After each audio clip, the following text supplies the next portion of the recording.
So this time I got an old Sony CCDF35. This is a very old 8mm camcorder that is about 32 years old, somewhere in there, in 1989, I believe.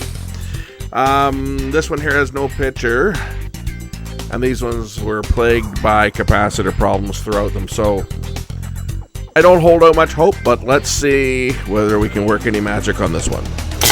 Here I have another sad excuse for a camcorder. This one's a CCDF35, and the guy that owns it doesn't know what's wrong with it. Wants me to check it out and see whether this one can be made functional. I don't hold my breath out for any camcorder because most of these cameras are so old at this point that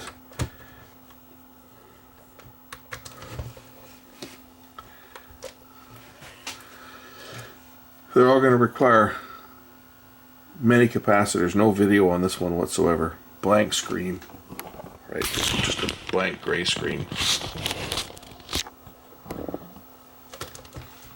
Nothing showing on the viewfinder either, other than the counter is moving.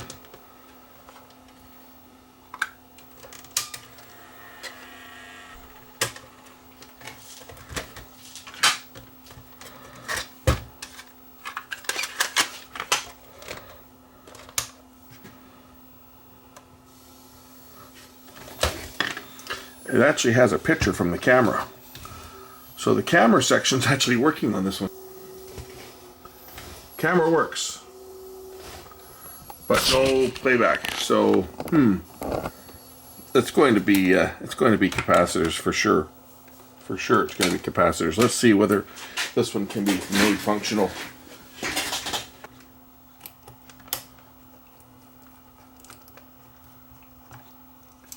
At least this one's not the super small mechanisms that I and everybody else dislikes. Like the TR mechanisms are really kind of a pain in the butt to work on because they're so small.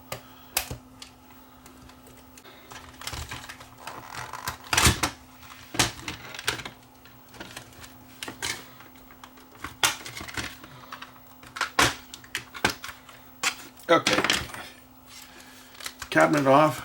Got a couple circuit boards on here. As you can see, they're loaded with our favorite capacitors. And there's another board down here, which is also loaded with surface mounted caps. And our power board back here.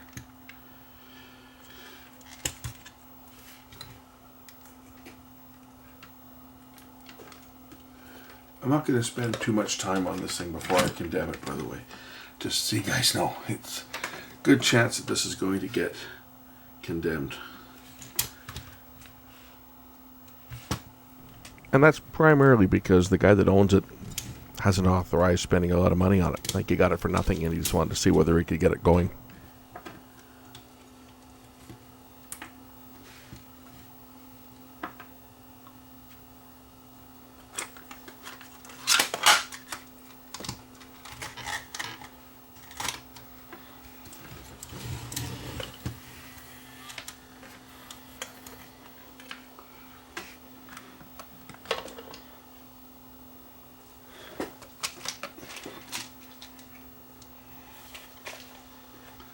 So I'm just going to bridge a couple of these, the caps in here. Some of these are the playback, oops, keep the power on, of course. Got to keep the power connected or we're not going to be able to do anything. Just going to bridge some of these caps in the playback circuit. See whether a picture will appear. And that's basically how we do it.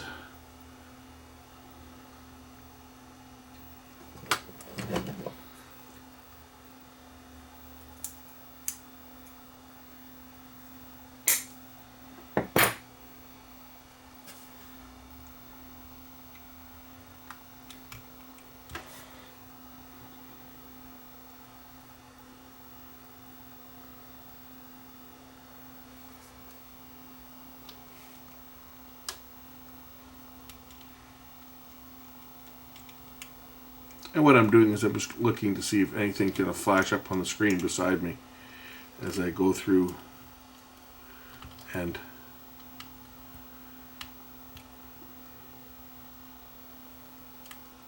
bridge the caps. If I get one that's gone open, one of the bypass caps or one of the coupling caps, if it's open, I should get a picture back when I complete the circuit. So I've just been going through the scope with the scope, and I have video here. Right there, I got video. I got video here.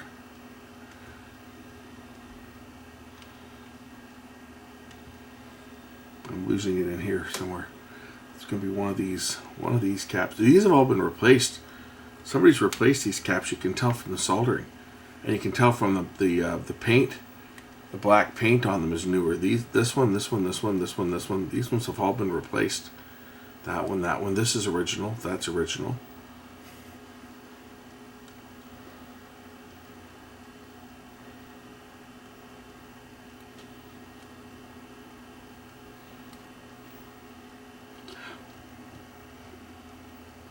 I'm just looking at the signal passing through. See if I see one where the signal's not passing through it. I don't have any signal down here, although there appears to be corrosion around this cap here. This one, I'm going to just pop this one out. This one here looks like it's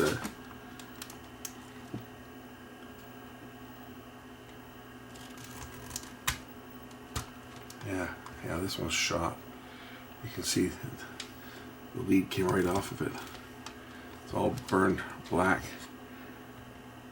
That one's definitely bad. Oh, the trace is gone. Well,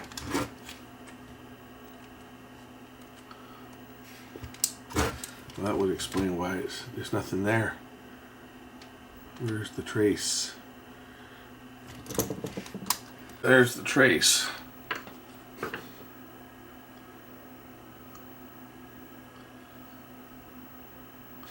Or what remains of it. That's a 47 microfarad at 6. I got a 47 here. I'll just put one in. I'm just going to repair this trace here.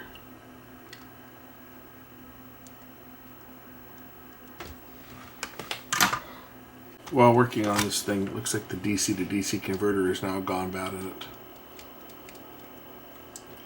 And I won't even thread the tape up now.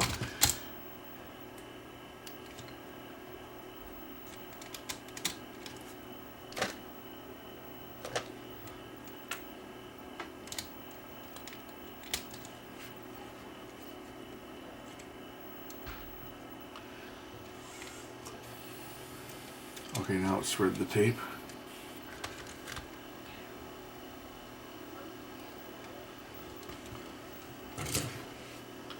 They've gone into low battery shutdown. I just increased the voltage a little bit to 6.2 volts.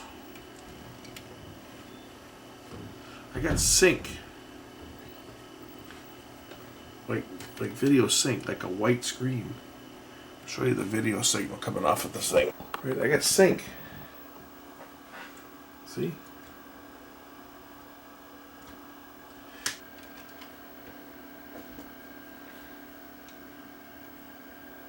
So you got video there.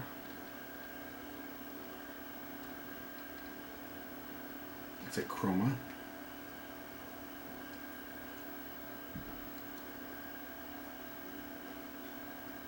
Video there. Good video signal there.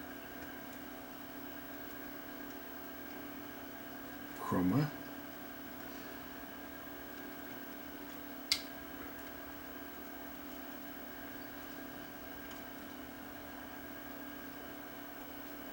There's that high level signal. When I put the data screen on, interesting. Put the data screen on and I'm getting a data screen.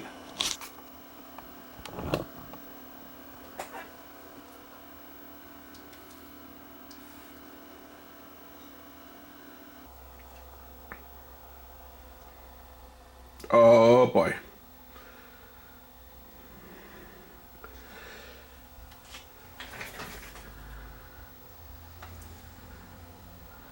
Our problem with this is the DC to DC converter. When I go into search, okay, if I go to pause or search, I'm getting a picture.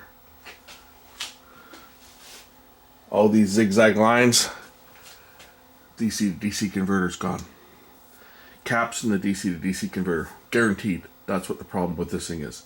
Caps in the DC to DC converter. But that's what's causing it. That's muting the video. This unit mutes with a gray screen, not a black screen.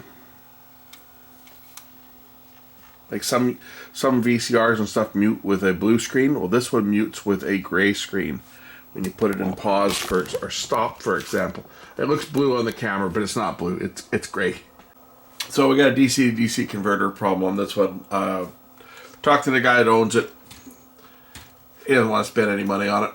He brought it to me. He said he doesn't really want to spend any money on it because he's got other machines. It was just one that was given to him, and he thought maybe I might be able to get it going for him. But this one here is, again, it's going to need a bunch of caps in it. And like a lot of the other ones, people just don't want to spend the money on something that's this old. So I'm going to stop at this point because, you know, there's no money to be made in this thing. And even doing that, I can't guarantee that it's going to last any length of time. That's the problem. I'm going to pull out that cap that I put in. I just kind of tacked a couple caps in temporarily here. That's the problem with this old vintage gear, is that, you know, you do any work on this stuff, and that's the problem. When you repair this equipment, you charge somebody some money to fix it, and then they expect that it's going to last them for a long time. And the thing is, you can't guarantee that this old stuff is going to run at all. It could break down the next day because something can always go wrong with it. The biggest problem with these camcorders especially is when these capacitors leaked. They leaked and the electrolytic went through some of the interconnect through holes here on the board. You see these through holes. This one doesn't appear to have had severe leakage on this board. But when the caps leak, it leaks. The electrolytic gets in through these holes that go to the inner layers, and it spreads out into the board. It causes all kinds of intermittent problems, and that's one of the reasons I shy away from working on camcorders, just because I know from experience, yes, you can get them going, but the problem is, how long is it going to work for? It might work for a couple weeks, might work for a couple months, might work for a day, and then something else goes wrong with it. So I think at this point I'm going to wash my hands, because the guy that owns this, when he brought it to me, he didn't think it was worth spending any money on. He just said, kind of take a look at it and let me know where I stand. It's a major job to service something like this, and he just doesn't want to spend the money on it. So we're going to put this one back together and hand it back to him. Thanks for watching.